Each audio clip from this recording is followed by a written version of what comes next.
Now let's turn to the other side of Africa, to Kenya in the east. The nation has been rocked by protests this week, and today they turned deadly. At least one person has died and hundreds of others have been injured. This occurred as the protests spread to every corner of Kenya.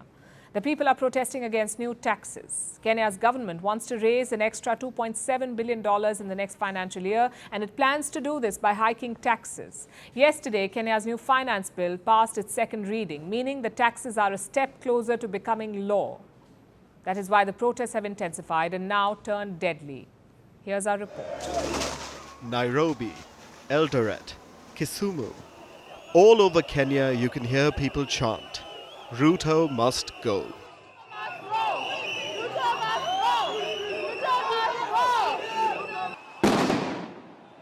The Kenyans are talking about their president, William Ruto. That's not his only name in Kenya, though. He has also been likened to a biblical tax collector, Zacchaeus, or Zakayo as he's known in Kenya. Ruto is often compared to this figure because of his penchant for taxation. The protests that you see are directed against new taxes, brought in via this year's finance bill, which is like Kenya's annual budget. Order. Honorable members, the results of the division on second reading of the Finance Bill 2024 is as follows. Ayes 204, nays 115, abstentions nil, so the ayes have it. Order. Take your seats.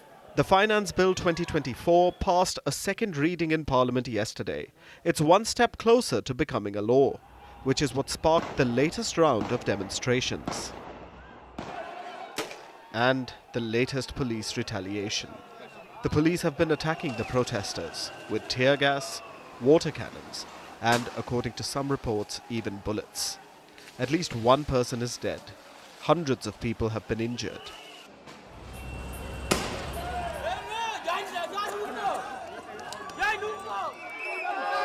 The Kenyan protesters are mostly Gen Z.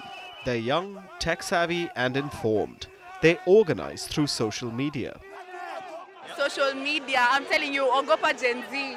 Ogopa Gen Z. Can you see these guys? Like, Ogopa Gen Z. Twitter, TikTok, Instagram, everywhere online. The protests broke out on Tuesday and initially seemed to have worked. The Kenyan government withdrew some of the more controversial taxes, like a 16% tax on bread. But the Kenyan protesters aren't convinced. We don't deny there are things that they changed in the finance bill, but as understood, they changed from one tax to another.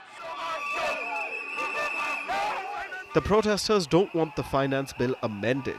They want it rejected outright. But Kenya's president looks set to fight them till the end. So help me God. William Ruto became president in 2022, and every year he raises taxes borne by the common people. Taxes on food, fuel, and even medical treatments. Ruto wants to tax it all. His reason isn't the worst. Kenya has a high debt burden.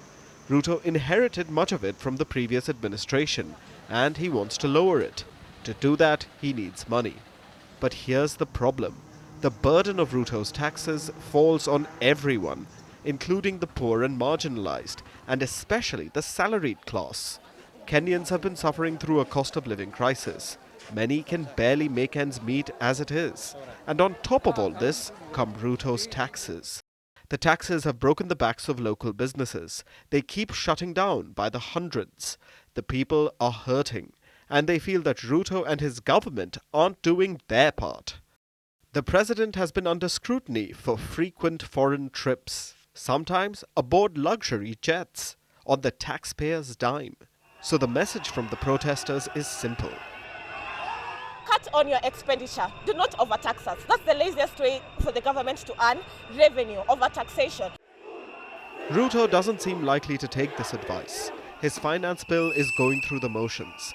There will be a third and final hearing on the bill this coming Tuesday. Then it'll head to Ruto's office for his signature. Kenya's anti-tax protesters don't have much time left, so expect the demonstrations to get bigger in the days ahead.